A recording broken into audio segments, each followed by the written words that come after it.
fine. If a Muslim in the first few years of their life is just educating themselves in the Quran, they're doing fantastically well. And I'll say that because there are millions, hundreds of millions of born Muslims who haven't gone through the Quran. Good evening.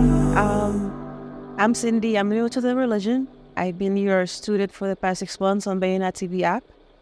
I'm on the concise commentary of the Quran right now.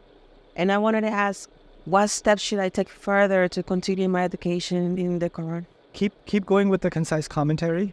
First of all, congratulations, Cindy, and Allah help you. And take your time with it.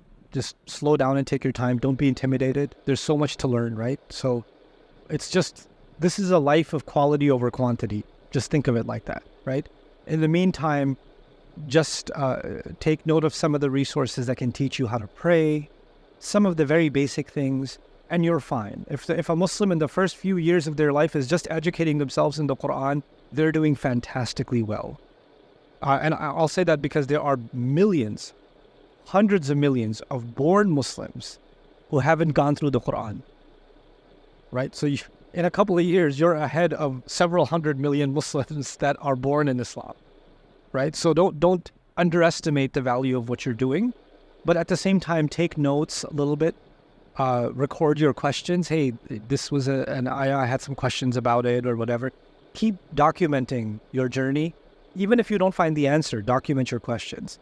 And then when you come back, maybe you'll already have the answer because some later part of the Quran answered some earlier part of the Quran. Or the question remained and now you know what to ask about, right? But in the beginning, just go with this journey and take it easy, inshallah, and enjoy the journey.